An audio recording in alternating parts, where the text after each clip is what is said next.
All right, folks, get ready. In about 3 or 4 minutes, we're going to get this thing started with Chief Market Strategist Matt Maley. Make sure you don't miss it out. In a couple minutes, we're going to get this started. Make sure that you're paying attention. We're going to cover a lot of topics. We'll see you guys in a couple minutes.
All right, ladies and gentlemen, how is everybody doing there?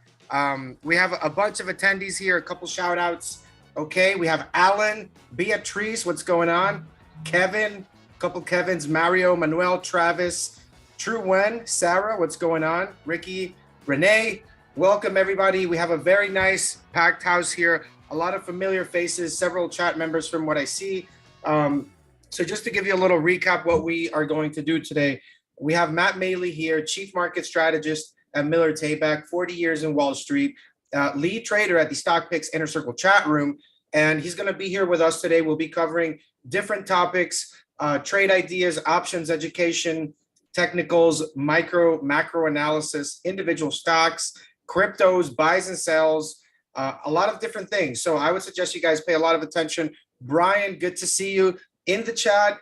Folks, just give me a 1 in the chat if this is your first time here, a 2 if you've already been here, just so that we can kind of get a sense here of everybody that we have around, you know, everyone. Jeff, 1. Deborah should put like 1 million there. Deborah's a real OG here. Sarah, I think I've seen you here a couple of times. Travis, DJ, we got a couple of ones. It's all good, dude. If this is the first time you're here, I'm glad to be the one to kind of show you what Benzinga is all about, because we do have Matt Maley, top G, really. I mean, when it comes to trading, actively trading. He's going to tell us about what's really happening out there and how he can profit out of all this situation that's happening, out of all the choppiness, right? That's usually where a lot of the money's made. So, folks, I'm going to go ahead and bring on the man of the hour here, Matt Maley, Chief Market Strategist at Miller Tabak. I think we have him good to go here on the setup. What's going on, Cindy? Hey, how are you, Rodrigo? Hey, Mr. Matt. How's everything going, man? It's going well, going well. Been a really rough market for a lot of people this year, but we've been able to profit very nicely from all this volatility, and that's kind of the name of the game. And so, we're looking good right now, and we're in for some more volatility in the weeks and months ahead. So it's an exciting time. Great. No, absolutely. And here's the thing, why your chat room just never gets boring, because there's always, number one, you do trade earnings, Fed meetings, different market events, CPI prints. And it's really on the volatility side where most people are usually like, oh, no, I'm just going to like sit on the sidelines for like 2 years or who knows. But instead, there are people that actually go engage and are able to do this accurately. And obviously not everybody can do this, but you've been doing this for 40 years, Matt. Before we do get into this, just give us a brief introduction. There's a lot of people that are here for the first time, just so they can get a sense, really, your background and what we're doing here. Sure, Rodrigo. My background is it's interesting. As Rodrigo mentioned, I'm the chief market strategist at Miller Tabak, and one of the things that the most, you may have seen me on CNBC, Bloomberg TV. I'll probably be on next week at some point, but I'll be in, if you're up early in the morning, a week from tomorrow, I'll be on in the between 5 a.m. and 6 p.m. 5 a.m. and 6 a.m. In the morning on CNBC on the Worldwide Exchange show. Anyway, for these strategists, and you see them on TV a lot, and many of them do a good job, but most of them are more theoretical. They were former economists or former analysts for a certain sector. There might have been a former industrial analyst or the former technology analyst, whatever it may happen to be. And for me, though, my start, first 25 years in the business was in the trading side of the business.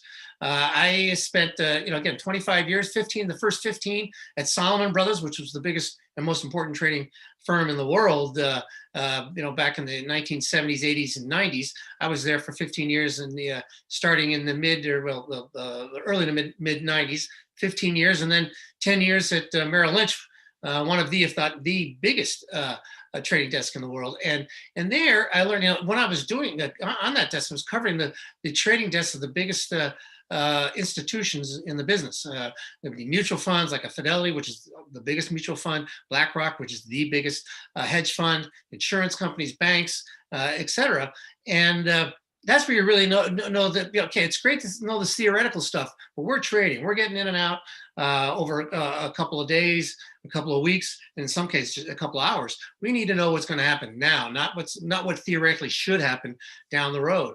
And right. So it's helped me to use, combine a bunch of different things, whether it be fundamental analysis, which is always important, but also use technical analysis, which is actually fundamentally based. A lot of people don't realize sentiment, positioning, et cetera, so that we can get the key moves. Get the key moves, the moves at key turning points. Catching that middle 70% is what a lot of technicians do. That's great, but the big juice is where you get things at key turning points, whether they be on a short-term level or a long-term level, and that's where my background has really helped me. Right, and we have Hal1740, already a member of the live room on the YouTube side. So big shout out, thanks for being here. Couple questions, asking if this is live. Maybe, I don't know. We could be live. I think I'm working on a Sunday. So, all right. So, Deborah, so some people are asking here, when is the you have an interview on CNBC? They're asking if it's Eastern or Pacific. Yeah, again. You check out the chat. If those were in the chat room, I always try to let you know in advance. They usually ask me just a couple of days in advance, but one I do know will not be tomorrow. It'll be actually a week from tomorrow, Eastern time. I think it's 5:15 a.m. Eastern time, but I'm not positive. It's in that 5 to 6 o'clock hour a.m. And again, that's a week from tomorrow. Right, right. Let me ask you something before we do get into you showing us your strategy and everything there. What do you think about? I forget the name of that guy, but basically he was on CNBC saying that nobody ever asked Powell any hard questions. They're just giving him softball questions like it doesn't make a lot of sense, and he's been saying that for years. What do you think about that, Matt? For who are they asking? I'm sorry. It was this guy on CNBC, some like really Spiegel, something like that. Yeah, he's a professional Spiegel. I mean, he's Siegel. I'm sorry, Jeremy Siegel. Very smart guy, been around a long time. But I mean, he was on a rant last week about what the Fed had blown it, and I obviously, well, it seemed to me he'd lost a lot of money the last week or two because he's saying the market had already seen its bottom and things like that.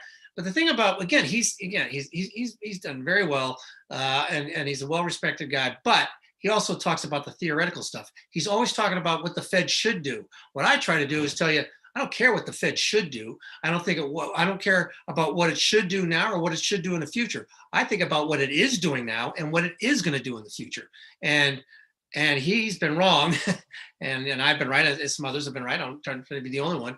But the Fed is doing what they're doing. This theoretical stuff that the professors from colleges talk about, people who've never worked on a trading desk, that's usually not, especially if you're an active trader, it's not something to pay a whole lot of attention to.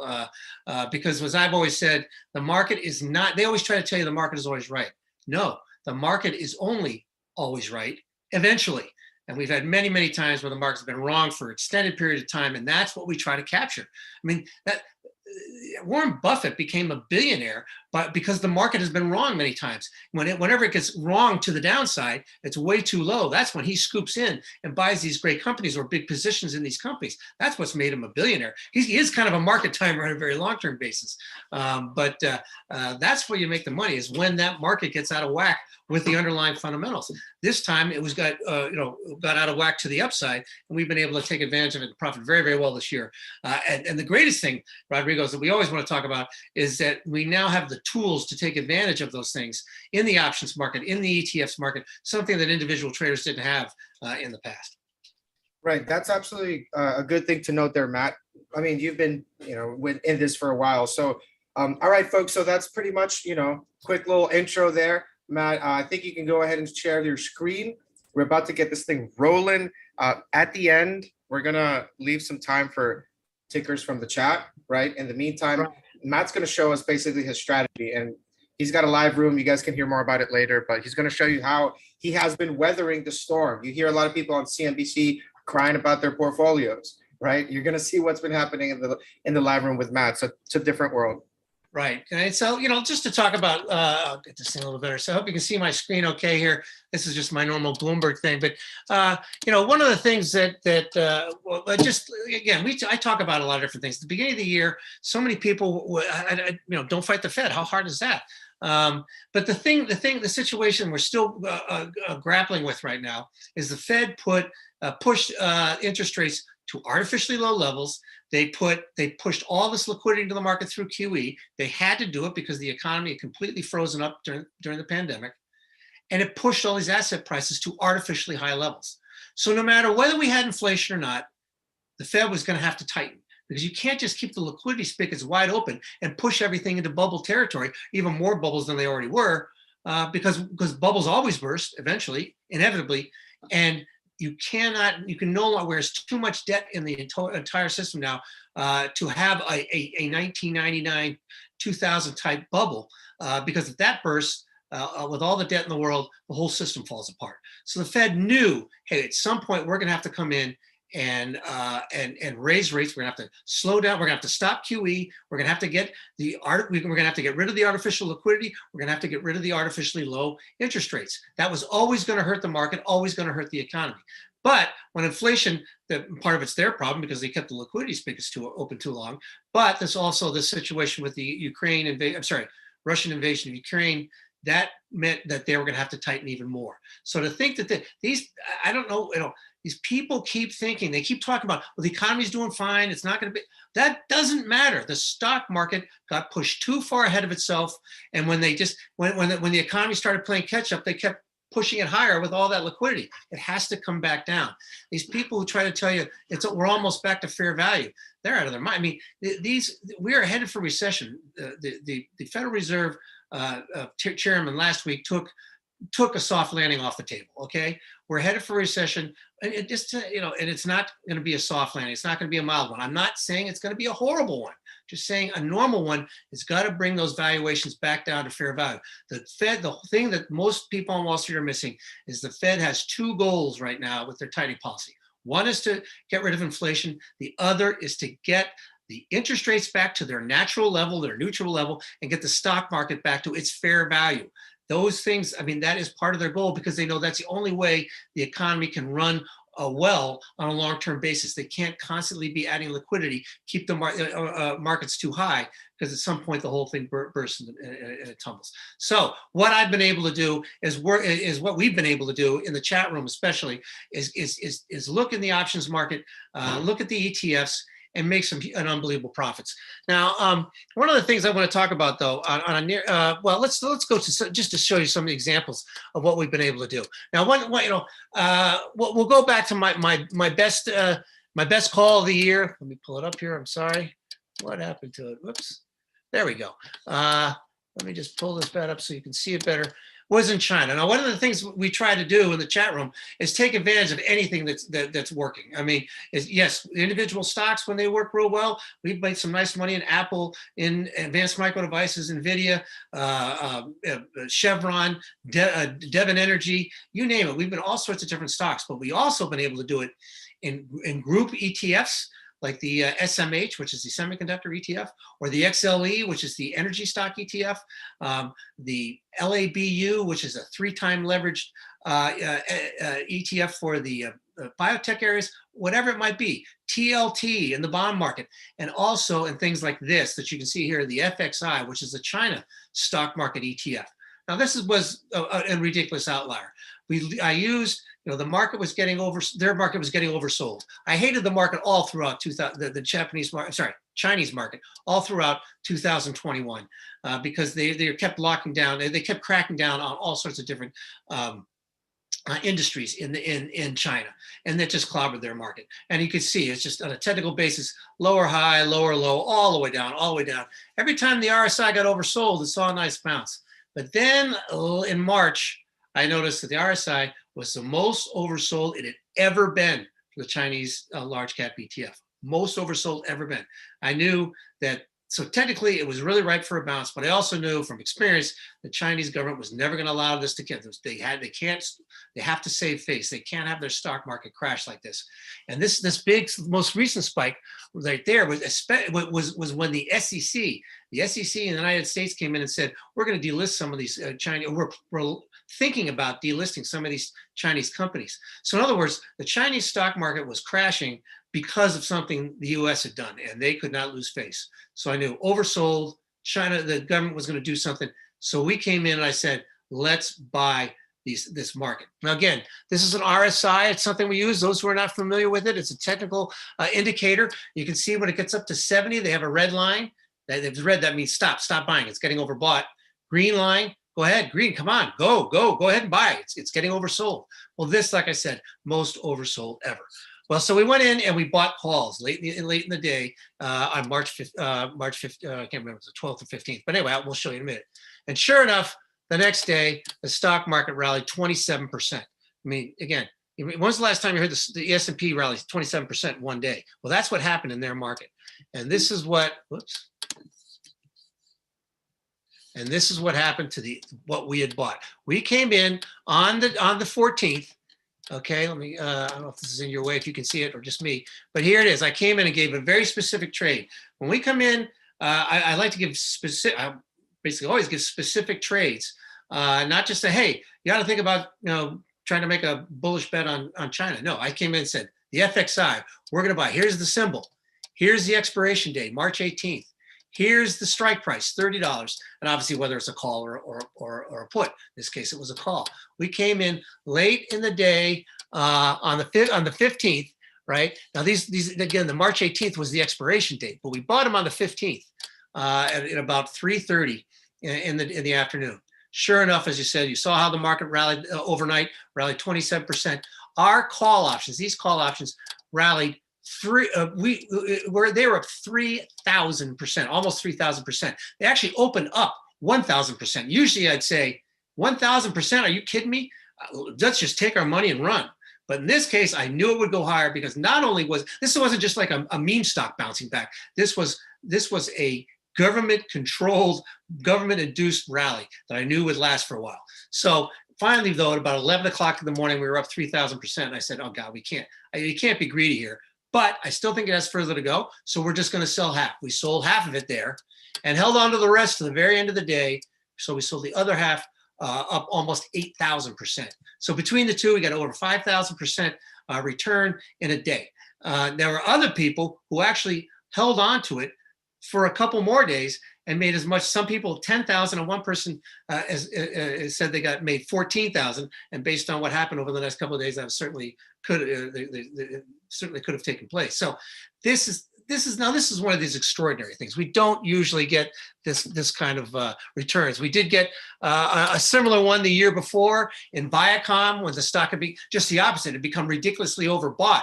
Remember, it was one of those meme stocks. And so we went in and we bought puts. And same thing, we sold half when the puts had rallied 25%. We sold the other half when they were up 5,000%. So I'm sorry here, I just want to escape here so I can get back to my things here. Yeah, so this is what we're trying to do and what we do, and we've been successful doing. And I'll give you some more examples of what we've been able to do more recently in a couple of different areas. Let me make sure I get the right ones here. Okay, sorry about that. Oh, it's on the wrong thing. Here it is. There we go. Okay. Here, and again, we do it in a number of different ways. Here's the UUP, just in the last week or so. UUP is the dollar ETF.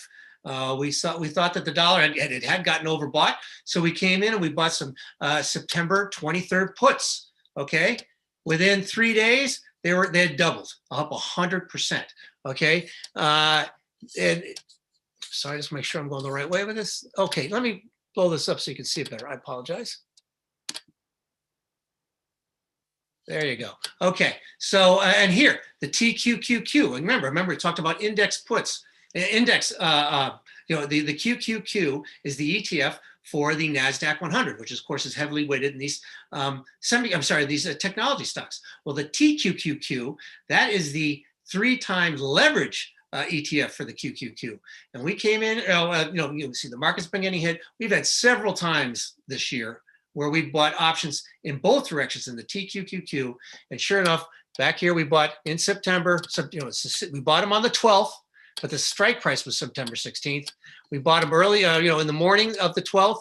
The next day, by midday, we had bought, they had seen the 250%. Okay, so it's more than three times. Remember, 100% is a double, 200% is triple, and so more than 3 times our money in just a day. And here's a situation. Earlier in the month, though, the market had been getting oversold on a very short-term basis. So we want to be able to play it from both sides. And again, we came in. This time was late in the day. We saw the market was, we just said this thing's getting oversold. And I do not get the bottom. I would love to have gotten the bottom, but I didn't. And if you're going to get mad at yourself for making 160% in 2 days because you didn't get the exact bottom, you're in the wrong business, because you'll just drive yourself crazy. You more than double your money, almost triple your money in one day, and you're gonna say, "Geez, I wish I should have made more." You could never, if you ever get the exact, once in a blue moon, you'll get the exact top or exact bottom in a trade. You almost never get both. But when you get it, it's just going to be luck. And every great trader will tell you that. They're not trying to get the exact number. They see a big move. And here's a situation where, again, we made 166%. And the opening, I said 166%. I don't like the market, but I do think it's oversold. We're going to we made a bullish bet, but I don't like it longer term. I think it's going lower, which of course it did. So we just got out of these quickly. You make again 160% in one day, you move on, and that's what we did. Hold on a second. Oops. Okay, here. I apologize. We just want to give you, again, here's another one with the XLE. Well, again, I'll just show you. Okay, you're talking about these great trades, and we'll talk about more of them because I want to make sure you know these aren't just one-off situations. It's something we've been able to do for a long time. But let's say how do we make these kind of calls? Okay, back here is XLE, the Xle Energy Etf. Remember we talked about the RSI earlier, the relative strength index. Well, there's also what I like to look at is the MACD chart. This doesn't give you an exact top or bottom, but it does show you a change in trend. And change trend has already taken place. And what this is whenever the 12-day exponential moving average crosses above or below the 26-day exponential moving average. Now, if you get when it's a positive cross, that means momentum is changed and is now moved to the upside. And when it has a negative cross, it's to the downside. I frequently compare it. Those who've heard me speak before are probably tired of hearing me say it, but it's a lot like what people hear more often is like a golden cross, which is when the 50-day moving average crosses above the 200-day moving average, or a death cross when the 50-day crosses below the 200-day. This is a shorter term one. It's 12-day versus 26-day. But you can see here in June, I had been bullish on the energy stocks starting in 2020. I mean, in October of 2020. Several months before anybody else was, and everybody else patted themselves on the back for being so right on it. Well, guess what? Yeah, they were up 50%. These guys were up 50% with their bullish calls on the energy stocks in 2021. We were up 120%. But again, nothing moves up in a straight line. Nothing. And so here we came in, we bought some XLE puts and made several 100%. Boom, boom. Okay. And again, I just wanted to go here. Here's the other situation. Okay, so you see how we use technical analysis. We try to use, the fundamental situation. That whole situation we had with the energy stocks was that, something that everybody knows now, but I was pounding the table about it back in October of 2000, basically 2 years ago. Everybody's saying, "What are you crazy? You can't go to fossil fuels. Everybody hates fossil fuels." And I'm like, everybody hates it. We all wish we could go to clean energy right away. But you ask anybody. If they give you an honest answer, they're going to tell you we're 20 years, if we're lucky, 20 years from getting there. Okay. And so the group, so there's like these, they're very under, obviously the underinvestment in the extraction of crude oil is going to make it a situation where there's going to be less supply. That's going to cause oil prices to go up. Everybody hates it. Nobody owns these stocks. Everybody short these stocks. Sentiment was wildly negative, and I was pounding the table, buy the stocks, buy the stocks, buy the stocks. So we try to combine all these things. Now here we had a situation, is LABU. Again, we have the August, what's going on in August. Just to show you that this is not, we've had a couple in the last couple of days. But yeah, the last couple of days, last couple of weeks, I should say, but we've had them on a consistent basis for many, many months. Here was something I turned bullish on the IBB, or the biotech stocks. So we came in. I said, "Geez, this group has really got a good chance to rally here." So instead of going into the IBB or the other biotech ETFs, we said, "Hey, let's go after the 3-time leveraged ETFs. Let's really take advantage of this." And sure enough, we came in and we bought them at 3 o'clock on one day. The next day we sold them midday, up 850%. Now this is, again, we didn't get the low. They sold a little bit, traded a little bit lower, but just after we bought them. They traded a little bit higher after we sold them. Again, I'm not going to lose any sleep making 850% in one day. So, but I could show you many, many other examples. Many other examples. And again, these going back to July, again with the TQQQ, TLT, 280% betting on the bond market would bounce back. This is what we did. Again, another thing we did in July. We even did something in wheat.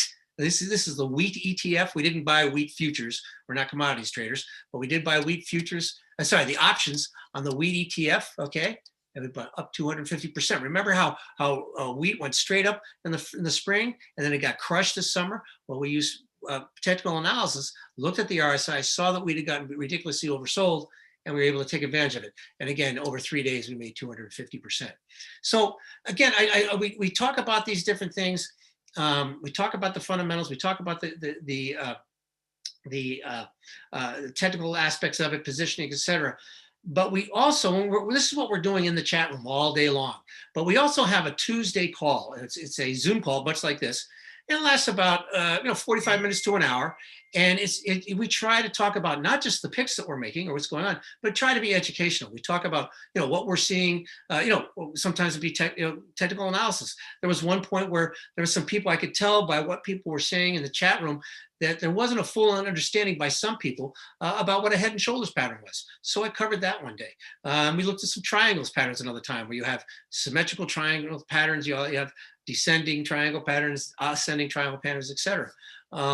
And then, it's the last couple of weeks, last week, and we're going to continue this going forward, is looking at, this bear market eventually is going to get washed out. We've been trying to go through certain ideas that should work really well on a long-term basis. What are the stocks that will that we want to buy when this market really gets washed out on a longer-term basis? Not ones that we're trading actively right now, but ones that we want to buy later. So again, and then we talk about the relationship with what's going on with the Fed, what they're really doing compared to what all these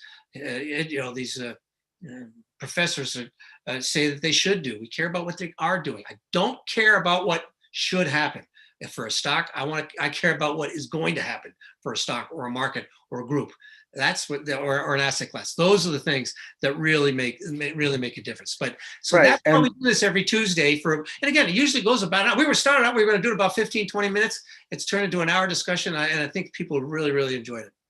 Right. And I'm getting some emails here and questions about your room, Matt, here. So let me just go over this really quick, and then we can start digesting the market. I know that you already have several things that you're kind of following already as a chief market strategist. So thanks a lot for the question, folks. So are the sessions on Tuesdays recorded? Yes, they are recorded. And you guys, the Inner Circle members, they'll have access to them. Does everybody that joined get a free laptop? Yes, we are doing that till midnight. What is the chat room, the live room schedule? It's Monday to Friday, 9 to 5. Money back guarantee. Yes, we do have a 7-day money back guarantee. So anybody can go in, try it. If it doesn't work out, you get all your money back. That's it. You move on.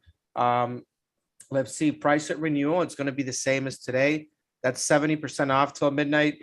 And let's see. Is this beginner friendly? Yes, I would say yes. It is beginner friendly. This is the most, these are the most simple type of option trades that you're going to make as an options trader. Buying a call, buying a put. It's very simple, straightforward. We're not doing condors, butterflies, diagonals, none of that stuff. We're focusing on the volatility. But there are several people actually that do ask Matt about stock picks, because ultimately Matt, he knows a lot about the market, right? He doesn't just trade options, right? So, and Matt does provide stock picks and other services and things like that here. But that's why if you do have questions or anything like that, in the chat room, you can ask him a question about, a good stock that you could buy and hold for 5 or 10 years or anything like that. Let's see, I think that kind of covers, and is the live room educational? It's super educational, right? I guess I'll let you carry on with that one, Matt. Yeah, definitely. I mean, and one thing I just want to make sure we do know is that the chat room, we just have the scrolling chat room all day long, but we also have a separate page where I make my picks. They call it Matt's important points.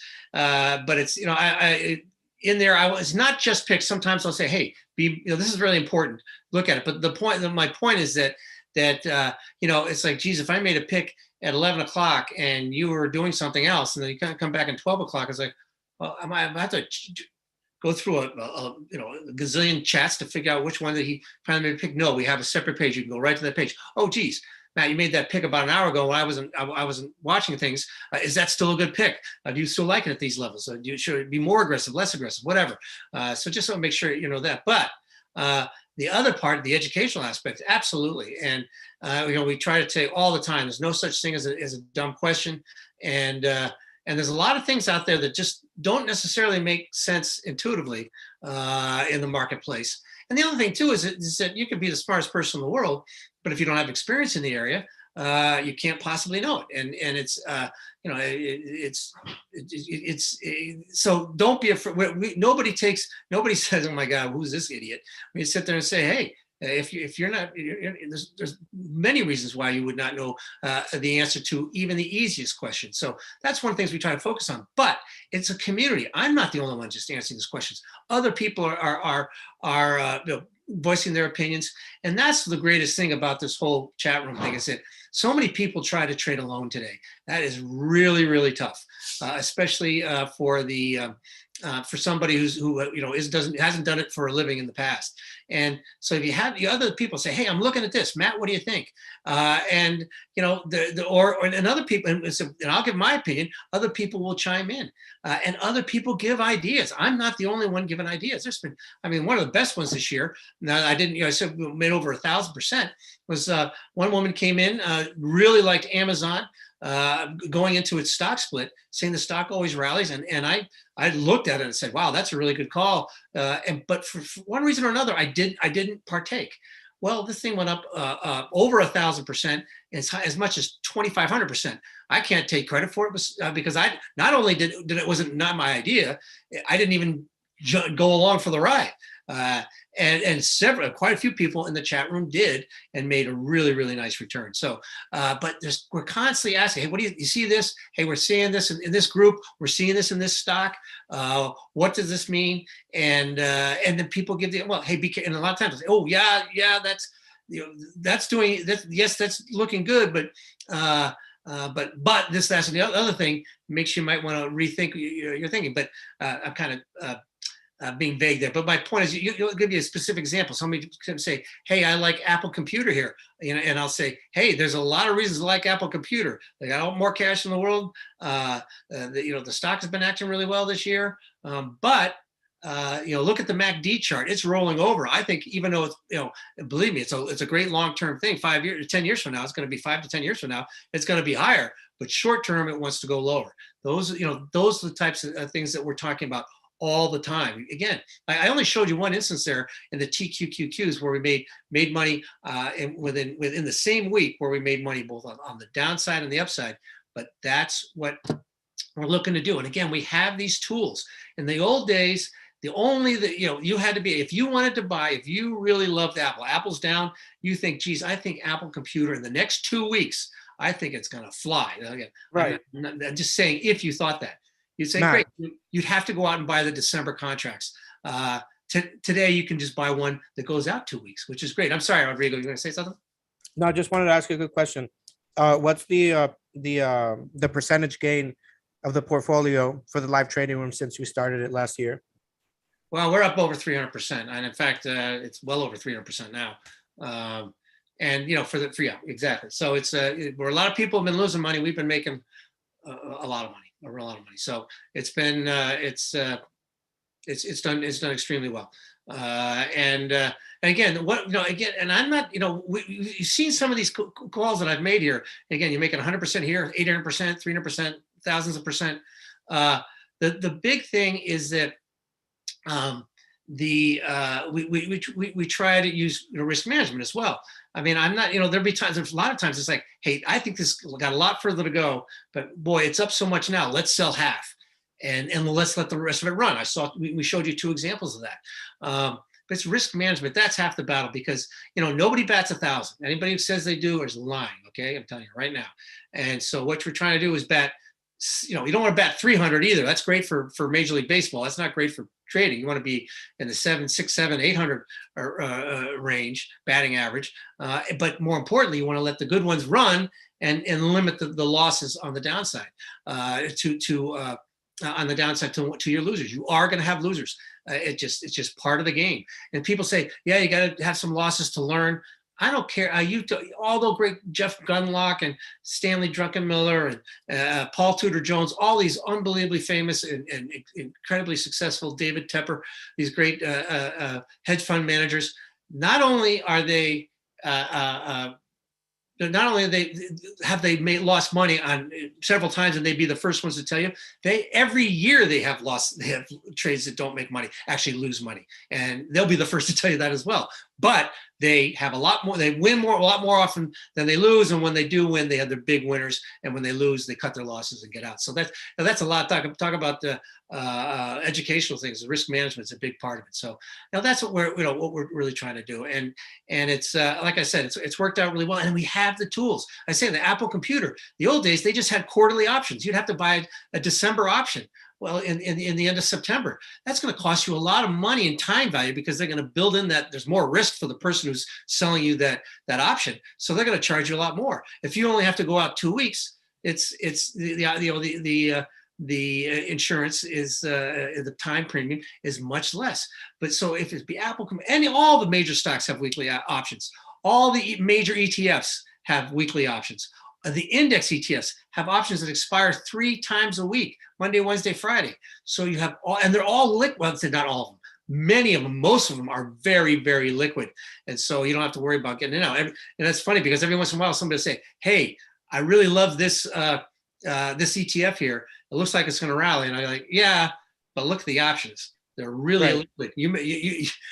It may go way up, but you won't be able. There'll be nobody to sell them to. So try to use a lot of education in that aspect. The one thing about your live room that is just amazing, Matt, is that you're posting clear entries, clear exits, exact contract, strike price, expiration. Right. It's not vague like some people are like, hey, I like it. Like you really go a lot deeper. You provide your analysis.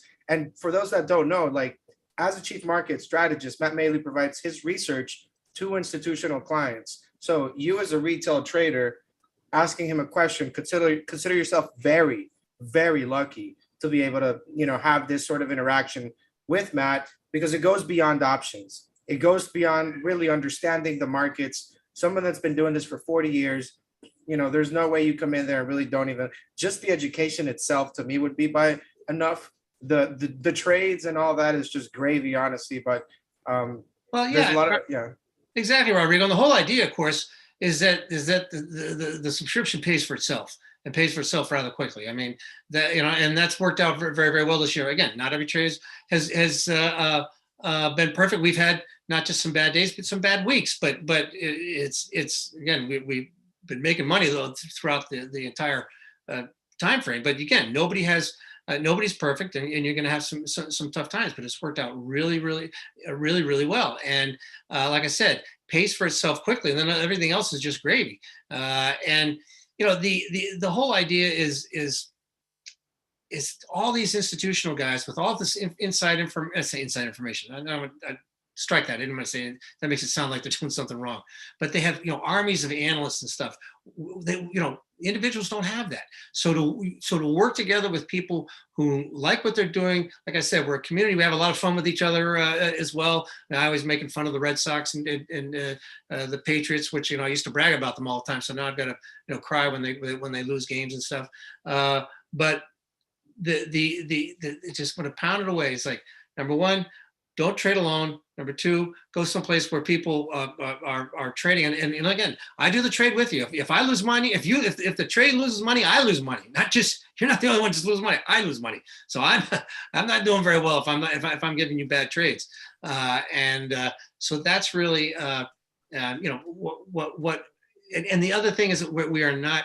It's a group of people. We don't have 20,000 people on here and you don't know who the hell they are, because a lot of these guys in these chat rooms, they're trying to do the pump and dump. They bought a stock, they're trying to pump it up so they can sell it at a profit to you. I mean, right.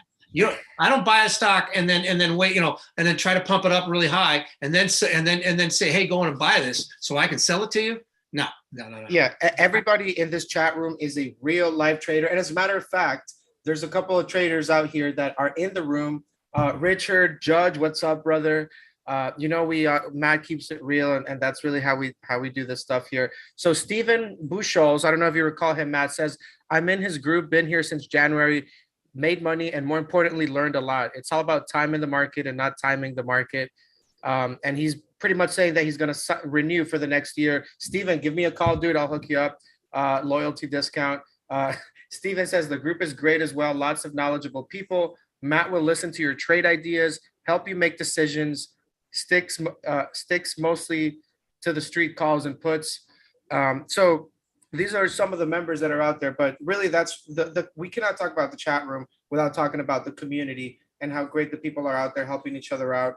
It's really evolved. I remember when we launched this over a year ago, Matt, and it's just been amazing because it does help a lot of traders, because a lot of traders ideally would like to do this, but they just don't know how to do this. And somebody from your caliber and experience not just helping them through the day to day, but also explaining what happened in the Fed meeting and why are we making this trade? Why are we doing this trade? So they really get your equity strategist level of thought. Right. You want to know why you're doing something. Just buying a stock to go, oh, you want you want to know the strategies, because that's what the people who you're trading against, they know. So you want to know what they know, and if you don't have that, you're to put yourself at a great big disadvantage. So that knowledge, knowledge is good. It's from the old the old saying that goes, but there's no question that if you're just following somebody, say, oh God, he or she knows everything, I'll just buy it. Well, you want to know why it's going on. It's if I don't have a good answer, believe me, if I come up, this is the reason why I'm buying this stock or buying this call or buying this put or whatever. You don't agree with it, don't do it. Believe me, there's plenty of people who don't follow all of my trades, and there's plenty of people who do trades that I don't suggest. That's what they should do. But you can do that stuff. The best way to be able to do that stuff is to learn and be in a community, not just from one person, but from a community of people. Get their feel. You get both sides. You get everybody's every which way. You get these explanations. And when we do disagree, it's like, okay, we'll agree to disagree. That happens sometimes. There's nothing wrong with that. Right. But we give our reasoning. Not like, you ought to buy the stock. If you don't, you're an idiot. You hear that on some of these, some of the guests they have on these the financial shows. You go to CNBC, Bloomberg, really quality people, ask them some, a lot of good questions. But a lot of the people they're talking to who are working at certain firms, who they're paid to be bullish. That's their job, is to go out and be bullish. I mean, I'm here saying, I'm agnostic. I'm bullish, bearish. I look at what the market's giving me. I'm not here to sit, they sit there, they just want to collect assets and make sure keep your money with that broker, with that brokerage firm. For me, I'm trying to tell you, do what you want. I don't make money by churning somebody's account. I don't make money if you trade a lot or a little. Okay. Like some brokers do. I mean, I'm not here to churn your account. I'm here to help you try to navigate what is an unbelievably difficult time, and give you the confidence and the knowledge to when we do get this, when this thing finally does get washed out, this bear market, you're going to be buying when everybody else, all the suckers, are going to be selling at the exact wrong time, right at the bottom. They'll finally say, okay, I can't take it anymore, I'm out. And we're going to say, hey, we've actually, not only we haven't lost money, we've made money, and now we're going to buy, and we're going to keep buying as the market goes up, while Right. those people will be selling. And I can vouch for this, folks. I've been here for the 2 years that I've been here, following Matt's picks and everything. Is basically every correction that we've had throughout the higher price action we saw after COVID. He was always on tune whenever he felt a correction was coming. He would let his subscribers know to get light on stocks and start, accumulating cash, because we might find some good opportunities, but also make some money on the way down. And really, that was somewhat of a new concept for somebody to do it, like consistently. But Matt's been doing that since I've been here, and he's always been great to the subscribers, helping them out. So I can tell you that this is something that's already been happening. If this is your first time watching it, that's why there's a difference between trying to wing it and not being successful, and just following these pump and dump chat rooms, and actually trading with a professional, somebody that's been in this industry for 40 years, in the game, on like all that stuff, in as a trader, as an analyst. I think that's a really unique perspective, Matt, that you have to help these people. Yeah, that's what, and it's why I wanted to do this, because it's there are just so many people that laugh all the way to the bank, not because they're good investors, but because they can trick other people into doing we call them in our business, picking them off, getting them to sell right as the stock's about to bottom, or get them to buy right when the stock's about to stock. It's like picking off a base stealer on a base runner in baseball. You pick them off when he wasn't paying attention, and that's what they try to do. That's I hate that types of people. Those type of people. I'm trying to help people make money in volatile and difficult times, as well as good times. I mean, the good times are going to come back. And it's just while we're talking about this, the I just want to look about, and again, I've talked about some issues of why I think the market's going to be in trouble. And this summer, people were saying, "Oh, the the bear market's over, everything's hunky dory." And I was saying, "No, we are definitely going to retest the June lows, which we have done. The Dow has undercut those lows slightly. The other indices are, basically right there. So we're testing it now. I think we'll eventually move below them. However, we need to be careful here. Just look at this right here. This is, this purple line is this is the 200-day moving average. I'm sorry. This is the S&P 500 index. Okay, over the last 12 months. This is the index for this chart for the S&P 500. This purple line is the 200-day moving average. It got above right to that 200-day moving average, and there was overbought conditions. You see that RSI got overbought, and I was really starting to get bearish there. And I must admit, I called this rally, but I didn't call all of it. I turned bearish too early. I readily admit it. But we still were able to make money on some nice trades, even as the market went up. However, see how this market's come down? Right now, you can see we're testing, as I said, those June lows, and we're getting close. It may even happen. I mean, it could happen first thing tomorrow, but there's other things I'm going to talk about in a second here. But here we go. Boom. See, here we are. You can see we're testing that June low, just the same time the RSI chart is getting oversold. See, it's down to that green line. See how it got when it got down in June, market rallied. Got down to it May, market rallied. There's only a couple of days there.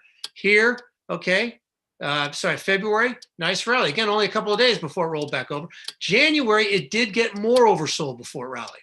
So in other words, I think we're getting close to a time when we see another one of those rallies. It'll be followed by another lower high, and I think a lower low, and I think even a significant lower low.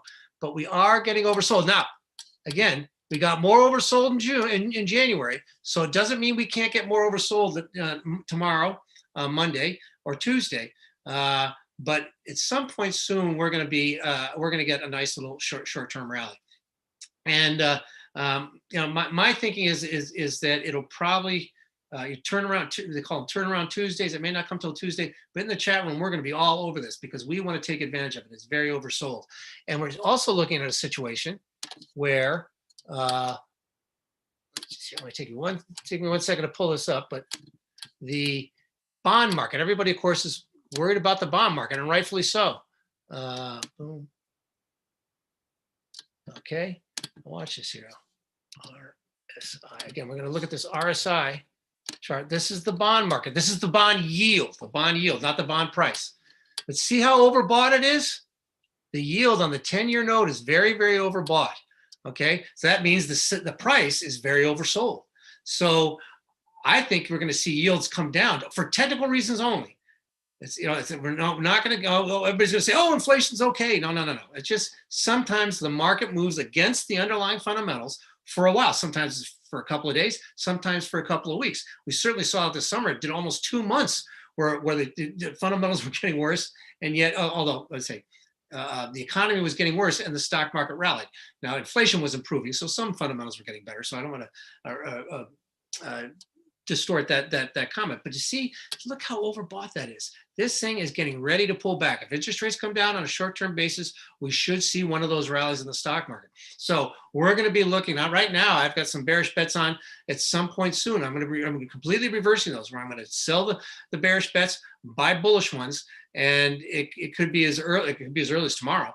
Right. And so again, these are the types of things that you say, just because the narrative is one thing doesn't mean the market can't move in an opposite direction for several days, and we want to be able to take advantage of that. I want to give a big shout out here to Mary, newest member. Welcome to the family. All right, big shout out. I don't know if you guys heard that. We have Dana in the YouTube chat. I've been around for 5 months or so, already 5x what the service cost. Congratulations, Dana C on the YouTube chat. Look, Matt Maley's trading conservatively. Are there people that maybe go a little bit heavier on the trades and have much higher numbers? That, yeah, of course. But Matt's not trading these trades all in or 20% of the account. He's always doing a very small percentage of the account, and that's really what our Matt's number is, 300% plus. Are there people that have a lot higher? Of course, because a lot of people, the day of that trade, of the FXI trade, I'm not joking, and my phone did not stop ringing. My email was blowing up. People thanking me, wanting to send, like things like that because they were so thankful. I'm not going to say names, but there's several people that made over 6 digits in that trade, in that chat room from the FXI trade. So I know there's a lot of people that are doing amazingly well. Some people don't like to brag.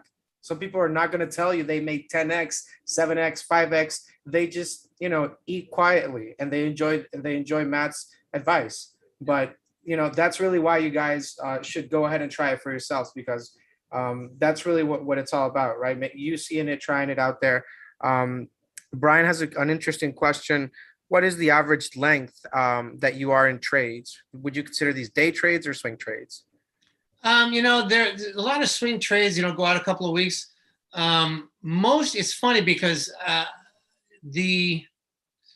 I would like to do the volatility is so, I put it this way, I would like to be doing these trades for a couple of weeks, but the volatility has been so big and so high that we've been able to buy shorter term options and make a lot of money in them. It's when the market calms down, which probably we'll be lucky if that happens in a year from now, then we'll go a little further out. But a lot of these I'm going to say are say day trades.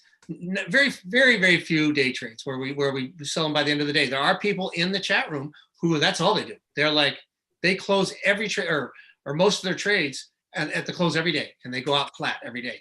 That's not what I do. Definitely not what I do. I keep trades open for quite some time.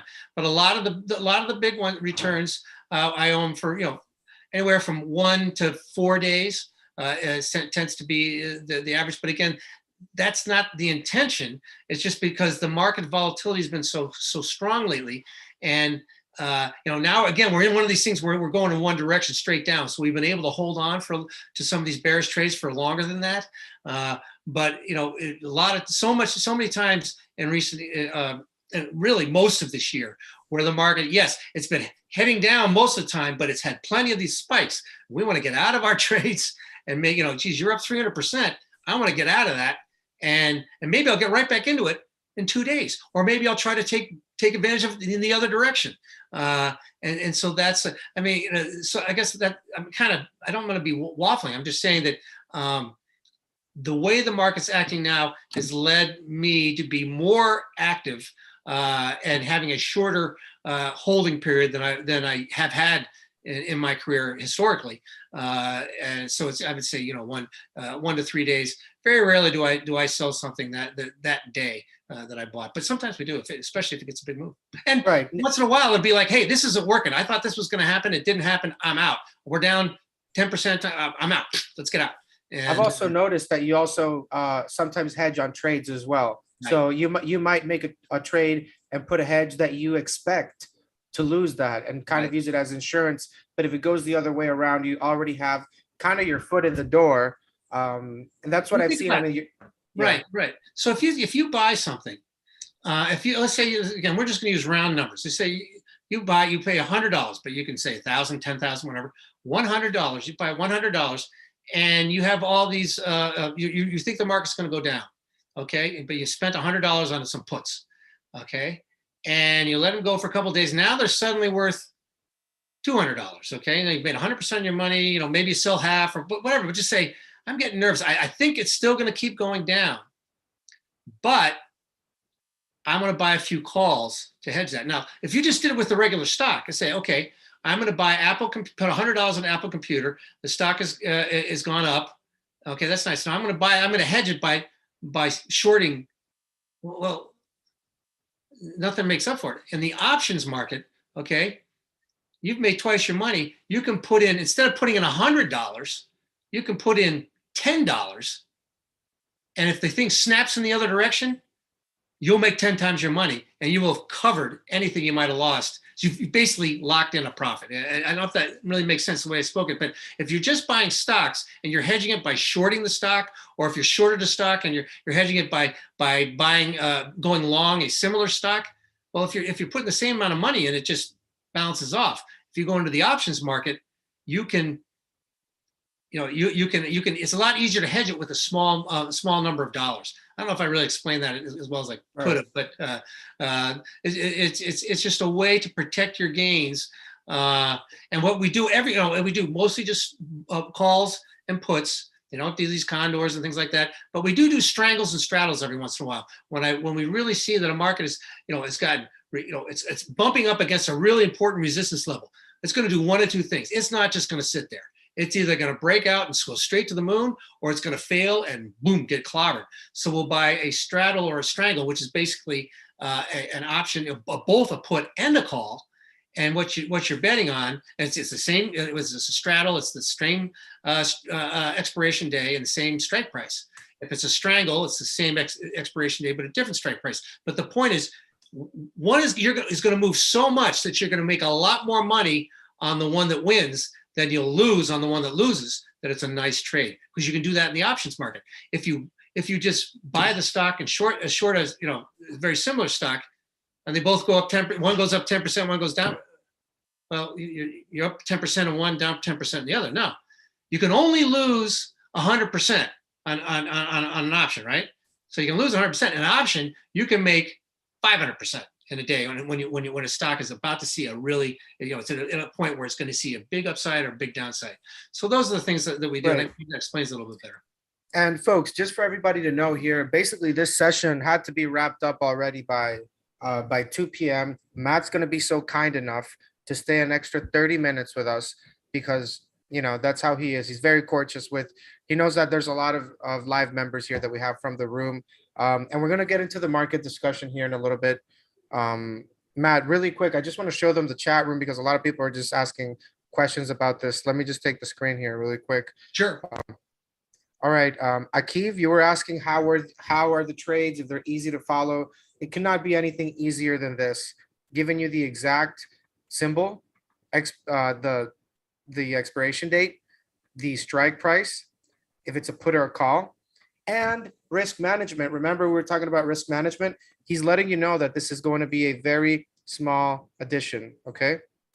So Matt will always tell you in some cases, like, I'm taking half off, I'm building a position. So this is where you're going to find all of Matt's trades, entries. I'm just kind of glancing through this, but you get a sense of how it is. He gives you all the information you need: VIX, TQQQ, NVIDIA, whatever it is that he's trading. And in the inner circle chat is where everybody there is pretty much having a conversation, a two-way street, right? So just wanted to show that to the folks there, Matt, so they could kind of see that. Right. Yeah, exactly. I mean, the whole idea is to be as, we're all a little tired of the word transparent, but that's what we're trying to be. You hear everybody talk about transparency, and then they're not very transparent. But I think we've been, we tell you exactly what we're doing, and when we're doing it, and it's, again, having that separate page where you can always click in if you could be doing a million different things. You're doing your own job. You're doing you're picking up your children at school. You're go take a dog for a walk. Whatever. You come back and say, "Geez, yeah. I can go from the chat room right into the important messages and see if there's any trades or any developments that I need to know about quickly." And so it's again, the big thing is trying not to do it. Avoid trying to do it alone. There are people who have a tough time who spent 20 years in the business and have a tough time doing this on their own. So for people who are not in the business, that can be really hard. And if you're new to it, it's a great, you go in, you start really small. That's the one thing I very rarely do more than 10% of my trading account. Now, I have a bucket that is long term, and you sit there, that sits there, and then I'm going to let that sit there for a long time. But my more active trading account, if you're making more, again, anybody can do what they want. I'm not, but I rarely do more than 10% of my portfolio on any one position. I just hear these people, they geez, I lost 50% of my entire portfolio in one trade, and I say, well, how could that have happened? And because they made such a big bet, and again, there's nothing wrong, but once you build your portfolio up, a 10% trade can be big, and it doesn't mean that I've never or will never go a lot bigger than 10%. But you're trying, these trades are making enough money again when they're in your in the options market, it's a lot easier. I mean, if you make a killing, if you make an Apple computer, you're really doing well in a year. Stock's up 20%. That's great. Right. But And we're looking. I mean, again, we get those singles and doubles as well. But we want the big home runs. We want the 300 and 200s and 500s and multi-thousand share trades as well. And you can do that in the options market. And you don't have to buy a penny stock that's going to be the next best thing, because only a small number of those stocks do that. I mean, yeah, sure. There's always one or two every year, a few every year. What we're doing is say, hey, you can make 200 or 300% trading Apple computer, or trading, or even trading a General Motors or a Ford. We've had trades in Ford Motor. We've made over 100. These are companies that have been around forever. They're not the sexy technology names. You can still trade in their options. You can still make a lot of money. I guess that's my point. Yeah, well, I mean, look, if people can have their Amazon, their little dumb things open like that in a window, you might as well have this chat room that's actually making money, right? Some people, I don't know what people are looking at in their computers, whatever, what their things are focused on, but there's a lot of people out there, Matt. Let's be real, man. This is the time to look for new income streams. If you need something to kind of help you find that way, this chat room not only provides you the education, but also Matt gives you the exact things that you have to do. You just have to follow his trades.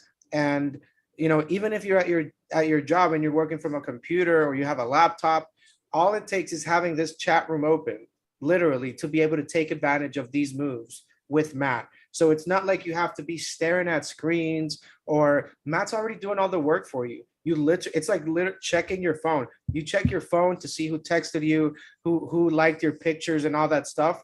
Why not check a chat room that's actually helping you make money? That's where I'm coming from with this, really. Yeah, exactly. Totally agree with that. And it's such an active time. It's such a exciting time, and it's just a time where so many people, and I understand, they especially in 2021, they made so much money just being on the long side, buying stuff and just holding it, or even trading it. It was always buy. Nobody wanted to make a negative bet on anything. Why would they? The market went straight up in 2021, and it's been rallying obviously very nicely for a dozen years now, until this year. And but the thing is, bear markets, and they are shorter, but they do tend to last, longer than most people would expect.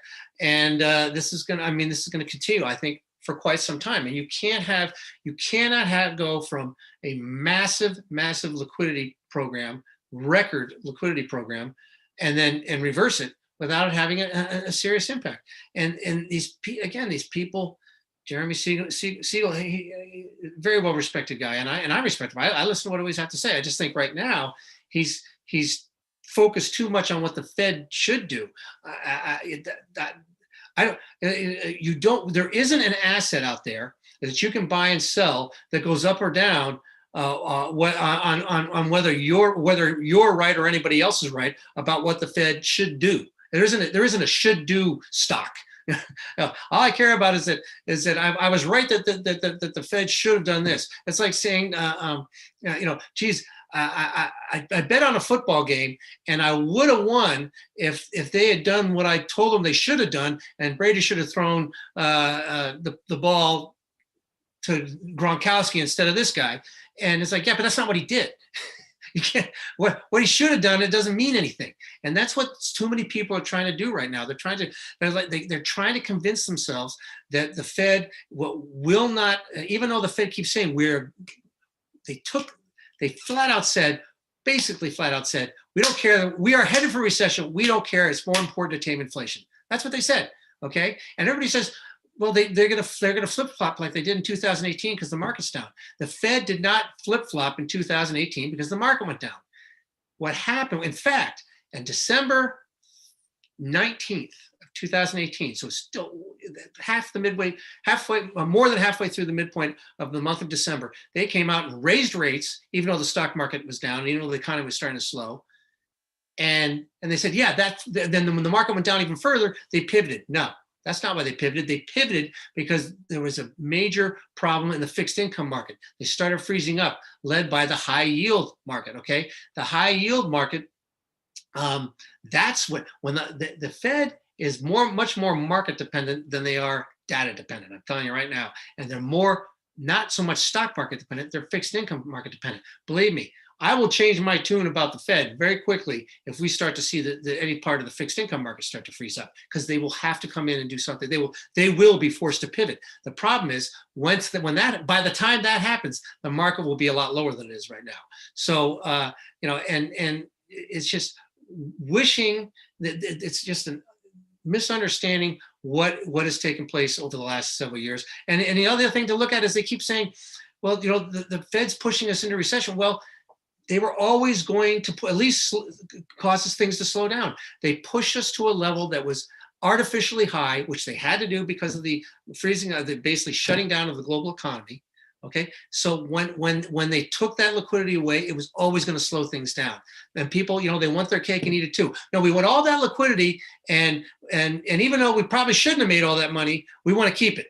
And I'm saying what you should have done is like made all that money, see that it wasn't going to last, go to cash, like I said to do in December and January, and no, Bank of America is now saying cash is king. It's like, well, I was saying that 10 months ago, and so oops. Just get rid of that. So again, I don't want to drone on this too long, but the point is we want to deal in reality, not what should happen, and the Fed. People felt that it's been the Fed's job. The Fed always had our back. That the Fed put, as they call it, and it's like that doesn't exist anymore. It's something I've been saying since the beginning of the year, and the Fed cares about getting inflation down and getting these asset prices back in line with what's really their underlying fundamentals. This is going to continue to be a painful process, but those who see it and stop fighting it, don't fight the Fed, okay? Don't fight the Fed. That means the Fed's tightening. You need to be making more bearish bets than you had. You need to have more cash. And again, when the things do settle down and we get through this painful period, which is actually all bear markets are normal and they're actually healthy for a longer term. This one's no different. This one's going to be a little more painful, but it shouldn't be anywhere near as bad as it was for the financial crisis. And let's take advantage of it.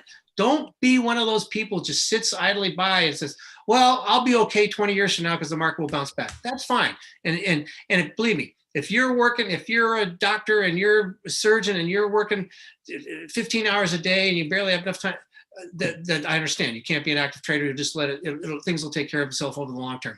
But if you have the time and you have the inclination to do it, this is a time that can be really right. And people can take advantage of it. I guess we have Steven in the chat. He's a member of the room. He says, "I run my restaurant during the day and still have time to make good trades." So I mean, people can find time, Matt. Ultimately, I mean, the way that I look at it is just, how bad do you really want it? Do you kind of want it? Do you want it on the weekends, but not, do the other days? Everything that is worthwhile, right? Everything that's a higher up calling that you feel, is not going to be an overnight thing. Nothing is an overnight thing. Nobody becomes an expert in overnight on nothing. But without a community, without an instructor, without that sort of, community there helping you, it's almost like you're not giving yourself a chance. I feel nowadays, like retail traders, they're just trying to wing it, and that's probably like the worst thing you could do. That's almost guaranteeing you're not going to succeed. Right, and of course the hardest thing was that it worked so well in 2021, but that's because the Fed kept the liquidity spigots wide open. They're not doing that anymore. They're doing just the opposite. They are now doing, instead of QE, they're doing QT. They're shrinking their balance sheet. Less liquidity. The stock market is still expensive. People keep trying to tell you. I mean, my favorite thing is they say, well, interest rates, yeah, they're back up, but they're still not at 8%. I go, well, okay. The last four bear markets, you had 2000, the lows, the bear market lows, 2009, 2009, 2018, 2020. 2018, I guess the market went down 19%, 19.8%. So technically it was a bear market, but there's four times. And they said, oh, but interest rates are still relatively low on if you really go back 50 years. So therefore, the valuation levels the market's going to bottom out at much higher valuation levels. Well, you know what? It's trading at 16 and a half times earnings. That's too high because we know earnings are going to have to come down. But even if they don't, you have every single one of those bear markets, interest rates were lower than they are now, and yet they still traded below 15 times earnings. That means the S&P's got to go to at least 3,300 before it bottoms out. So 2020 was the year with the perfect excuse to not learn. You don't need to learn anything because stocks only go up. And then now when things are going south, and because I remember, Matt, we were doing a session over a year ago and we were talking about rates. And I remember, somebody was saying like, I don't know what rates are, but I don't care. I just want trade. Give me picks. And I don't know what this new kind of breed of trader is or what, but now that everything happened, now maybe this new cohort of traders is understanding that rates are important. You have to know what they are, what they do, the impact on the economy, the dollar, just overall different sectors. And it's a good lesson if you learned anything. If you haven't learned anything, then it's not a good lesson. But that's really why it's so important to really understand what's really happening. Stocks don't just go up. Right. And one of the things that we did, and we've talked about this a lot in the past, Rodrigo, is this whole thing with Microsoft. And last Thanksgiving, we'd been doing this just a few months, but last Thanksgiving, we saw that the CEO of Microsoft sold half of his personal holdings a couple of days before the Thanksgiving. And then he sold even more when the stock went down a little bit and then went back to that high like 2 weeks later, and he sold even more. So he sold a total of two-thirds of his holdings. And I immediately said, that's the top. That's the top for Microsoft. This is the top. And it's like, people go, what are you talking about? And I go, listen, when he sold $374 million of his own personal stock, okay? People don't do that. Sure, they want to sell 20 million because they want to build a mansion on the beach somewhere. That's fine. He had $500 million worth of stock. You sell to even 50 million. So it's only 50 million is 10%. He sold two-thirds, almost 70% of his holdings. Okay. And I just said, you don't do that unless you know the stock is not. He had ridden out many 10% and even 20% corrections in the stock over the past because he knew it was coming back. This time he sold a big portion of his underlying stock because he knew what was going on. He listened to what the Fed was saying. The Fed was saying, we are going to raise rates. We are going to shrink the balance sheet. Nobody on Wall Street wanted, or very few people on Wall Street wanted to believe it. He did. And I go, look, and said, look at that. He is one of the smartest guys. And he did nothing unethical at all. That stock was up on its own. The liquidity pushed it higher. He's done a great job turning Microsoft back around to one of the best companies in the world. And he done absolutely nothing wrong. He's absolutely within his. So it wasn't like he was lying and saying, he sold all his stock just before they announced a big, accounting scandal. Had nothing to do with it. Mr. Nadella is an unbelievably top CEO. However, smart people sell at tops. And I've said this many times in the past. What happened? One way that people can sell their especially private companies can sell their holdings at a top when they see things again is through an IPO. To take the company public. Let's say Goldman Sachs. Goldman Sachs was the number one, one of the best brokerage firms in the country for 100 years. But suddenly they decided to go public. Why did they do that? Now, they said all these different reasons, but one of the main reasons was because they saw what was going on. It was 1999, and they said, "Oh my God, this is out of control. Let's go." And they still kept some shares, just like Mr. Nadella did with Microsoft. But they sold. What happened? What happened 6 months later after 1999? Market went down. Blackstone, which is not BlackRock, Blackstone, which is a big private equity firm, one of the best. They went public in the summer of 2007. What happened 3 months later? The whole financial crisis. They saw what was coming. What happened in 2011, which is cargo. But anyway, this is one of the biggest commodities firms. They went public. They sold their shares because they knew that commodities that were way ahead of themselves. And sure enough, an 8-year bear market started 2 months later. Sam Zell, now this wasn't an IPO. Sam Zell, one of the greatest commercial real estate investors, he sold his entire company in a private sale to another company right at the top of the real estate bubble. These people are smart people. When smart people sell, I pay attention. And so that's when Microsoft. So this guy saved himself $100 million by selling when he did last Thanksgiving. And boy, he's looking real smart right now. So these are, again, types of knowledge, some of the things now, don't get me wrong. Again, insiders sell all the time. I mean, you have, it's okay. But if you sell in a big way, that's a yellow flag. And you say, well, wait a minute, IPOs, just because a company goes public, that does not mean that you should sell. It's bad. I mean, sometimes a company wants to go public so they can raise more money to expand their business. And also you have to see who's selling. Microsoft, when they went public, Microsoft, Bill Gates, the founder, he only sold $1 million worth of stock. Okay, that was it. He held on to the vast majority of his shares and became a multi-billionaire, obviously, as you know. So in fact, he said at the time, you know, I would rather be buying on this than selling it. And the joke was that the only reason why he sold $1 million was so he could move out of his parents' garage. So again, just because the company goes, it was the venture capital, his seed money, who wanted cash in, not him.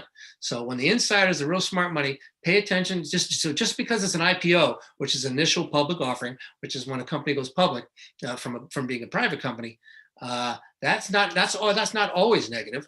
But when, especially a company who's been private for a long time, finally decides we want to cash in or cash out, that means they're seeing something that things are too good to be true, and they're getting out. So again, this was one of the things where we had one person who said in the chat room, said, I owned a decent amount of Microsoft. I sold it all when you told me that. Okay, the stock's down what, 30 some? I would have to look at it, but it's down.